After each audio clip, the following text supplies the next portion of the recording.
تضييق الخناق على النظام السوري وتصعيد المسألة إلى مجلس الأمن. فهذا حل وسط. هذا الحل لن ينتهي. طبعا النظام السوري وافق على استقبال بعثة من الجماعة العربية. النظام لا يريد لا مصالحة ولا تصالح ولا تفاهم مع الجامعة، وإنما يريد تفريغ هذا القرار من محتواه. هو يريد أن ينتصر. سيصل وفد الجامعة، سيسمع كلام مثل الكلام اللي بنسمعه نحن من المسؤولين السوريين، الكلام الفاضي وتزوير الحقائق وكذا وكذا، ويعود المجلس إلى القاهرة كأنه لم يفعل أي شيء، ونبدأ في دورة جديدة. المعركة الدبلوماسية مع سوريا لم تنتهي، مثل ما معركة الشعب مع نظام ولم تنتهي بعد. خلينا نشاهد التقرير هذا وبعدين نعود.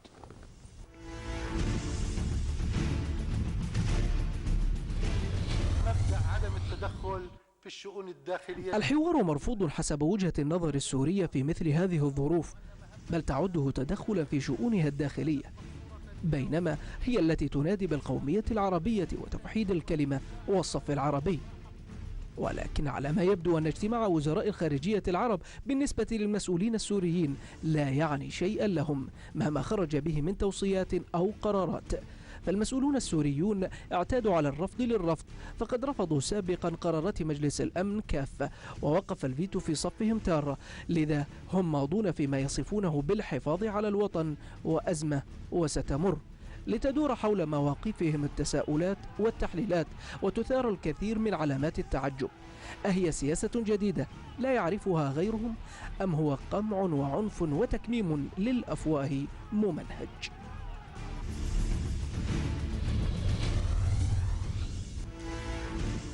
أستاذ يحيى، طبعا هناك إشارات إلى أن سوريا قبلت بالحوار، والسؤال الآن، هل تعتقد أن مقتل القذافي مساء البارحة يعني له دور في مثل تسريع هذه المسألة؟ لا، مقتل القذافي هو له دور أولا في يعني أن الشارع يتعمق إيمانه بأنه الطاغية سينتهي، إما أن ينتهي في القفص أو ينتهي مقتولا على يعني بجوار سيارة، مثل المشهد اللي شاهدنا فيه القذافي. لكن ما يتعلق بمبادرة الجامعة العربية، أنا أتصور أن الجامعة كأنها لديها يقين بأنها فقط تريد استكمال كل أوراقها مع النظام السوري، لأنها تدرك أنه لن يحدث شيء يعني، ولديها شبه استيعاب وتصور أن هذه المبادرة ستكون مثل المبادرة السابقة، وأن ما سيأتي من وعود ستكون مثل الوعود اللي قطعها النظام السوري لبان كيمون وللأتراك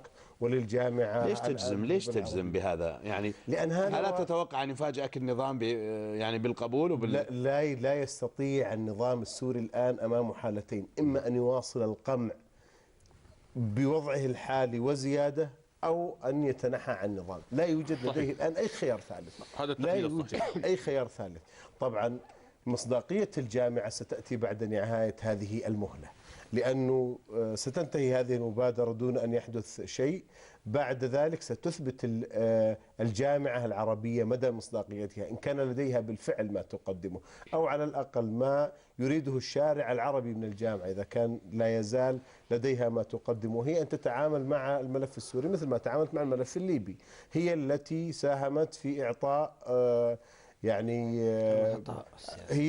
هي التي ساهمت في تسهيل مهمة مختلف القوى العالمية، وتحديدا الناتو باتجاه التدخل لإنقاذ الشعب الليبي، وهذا الإنقاذ هو ما يحتاجه الشعب. خلينا نشوف الأستاذ عبد السلام، هل يعني أنت مع أقصد مع هذا الرأي اللي قاله الأستاذ يحيى؟ والله أنا شوي الجامعة العربية، وأتمنى لا يؤخذ رأيي على أنه متطرف. فاقد الشيء لا يعطي. أنا أعتقد الجامعة أخرجت قراراً أو قاطعت أو لم تقاطع لن يغير من أمر الواقع شيئا. وأنه نرجع للتاريخ، شوف مصر قاطعة في اجتماع قمة عربي ولم يحدث أي شيء. مصر بجانبها لما قامت فيها الثورة والأمين الجامعة العربية يشم رائحة الثورة من ميدان التحرير، وكان متحفظا، رجل يمدها إلى الرئاسة في المستقبل ورجل يؤخرها إلى الحفاظ بمنصبه كأمين عام الجامعة العربية. أنا أعتقد الجامعة العربية هو اجتماع يعني زي هو أشبه ما يكون بتأدية الواجب فقط، أن احنا اجتمعنا واتخذنا قرار إبراء للذمة يعني يحسب في التاريخ. طيب دكتور محمد، هنا حصل تجميد لعضوية ليبيا مثلا، فما الذي يمنع أن يحصل هذه المرة مثلا تجميد لسوريا؟ لماذا ما هو مبرر حالة؟ السؤال المطروح هو ما الأثر الذي يترتب عليه تجميد عضوية سوريا في الجامعة الدول العربية؟ انه ممكن لا شيء. لا شيء. يعني هي انا في ليه ألم يكن تجميد عضوية ليبيا عفوا يمهد للتدخل؟ طيب لو سمحت لي بس. أوكي. هو ليس بالامكان اكثر مما كان. احنا تعودنا على جامعة الدول العربية من بداية انشائها ان لا تتجاوز اصدار بيانات مثل هالبيانات هذه. الحاجة الاخرى، السياسة دائما تنطلق من الواقع، ما تنطلق من المثاليات. لو كانت جامعة الدول العربية تعرف أن الغرب سيتدخل وأن الغرب بإمكانه أن يتدخل لأصدرت قرار بطلب تدخل الدولي مشابه للقرار الذي أصدر بحق ليبيا. ولكن هم يعرفون أن الغرب لن يتدخل. عندما شوف الأمور عادة تكون مطبوخة جاهزة ثم يعلن عنها. الغرب هو الذي أنت تقصد أن الغرب لا يريد أن يتدخل في سوريا؟ نعم، لأن ليس فيها ما يغري. لو سمحت، الغرب هو الذي قال لجامعة الدول العربية نحن على استعداد للتدخل في ليبيا، فتحركت جامعة الدول العربية وأعطت. هذا ما يتم في السر قبل الإعلان. الغرب لم يتحرك ليبدي استعداده أنه يتدخل في سوريا، ولذلك وليد المعلم قال الغرب لن يضربنا لأن ليس هناك من سيدفع الفاتورة. لا تنسون إسرائيل ترى. يعني هو فاصل ثم نعود إليكم.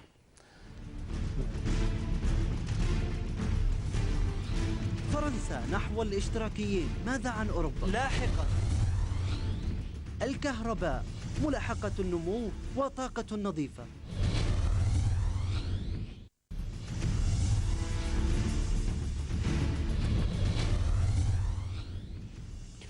أوروبا ودول كثيرة حول العالم تنتفض وتتظاهر ضد ما يسمونه جشع الرأسمالية. هولندا الاشتراكي يتقدم في الانتخابات الفرنسية في مشهد قد يعني الكثير لمستقبل الأحزاب الاشتراكية في أوروبا. أستاذ عبد السلام، إيش رأيك في الأوضاع اللي قاعدة تحدث في العالم ككل، يعني الرأسمالي والاشتراكي؟ أولا قرأت في بعض الصحف للأسف ربطها بالربيع العربي. أنا أعتقد ليس لها علاقة، لأن الحركات الاحتجاجية اللي صارت في أكثر من 80 مدينة أوروبية هي لها علاقة ليست ضد أنظمة سياسية، لأنهم مرتاحين وعندهم ديمقراطية وعدالة وقانون ومؤسسات مجتمع مدني. هي حركة احتجاجية ضد فلسفة النظام الاقتصادي الرأسمالي. هي الآن اللي أوصلت المواطن في أمريكا وفي أوروبا إلى إثقال كاهله بالديون وبالضرائب وفي بطالة. إذن نرجع نقول أنه ليس لها علاقة ترى بالربيع العربي من اللي ربط هذا بهذا. بالنسبة للاشتراكية لفرنسا، هو لا يمكن أن تعود بالعجلة التاريخ. من القرن السادس عشر بدأ النظام الرأسمالي. لا يمكن أن تأتي بالاشتراكية وتستطيع أن تغرسها في رحم الرأسمالية بأدواتها ووسائل الإنتاج اللي تعتمد على الملكية المجتمع، والرأسمالية تعتمد على ملكية الفرد. هي تغيير اللي يسويه بولندا واللي يسويه غيره في بعض أوروبا. هو حزب اشتراكي توجهاته، لكن هو يغير في بعض الأدوات والأساليب فقط في الاقتصاد، لكن لا يغير في الثورة الصناعية. قامت يعني الرأسمالية قامت على الثورة الصناعية. غير كذا الاشتراكية فيها جوانب ايديولوجية وليست فقط مجرد وسائل وشكل اقتصادي. ثم أن الاحتجاج إذا سمحت لي ليس ضد فلسفة النظام الرأسمالي من وجهة نظري، لكن ضد واقع النظام الرأسمالي. هو لإصلاح النظام الرأسمالي. إصلاح هو توجه للبحث عن التطبيق، يعني التطبيق المفترض للنظام الرأسمالي، لأنه النظام الرأسمالي أتصور أنه نظام قادر على حماية ذاته إذا ما تم تطبيقه، يعني في موازنة بين ما هو دكتور محمد بس بإيجاز. هو اللي حصل أنه المشاكل الاقتصادية اللي صارت بسبب البنوك، ونتيجة لطمع المسؤولين الكبار والمسؤولين التنفيذيين في البنوك. فالمواطن اللي موجود في اليونان أو في البرتغال وفي هذا يعتقد أنه يدفع ثمن بالسياسات التقشفية اللي موجودة الآن، ثمن هو غير مسؤول عنه، أنه يطالب بمحاكمة البنوك وليست محاكمة الشعوب. بعد سنوات من الحديث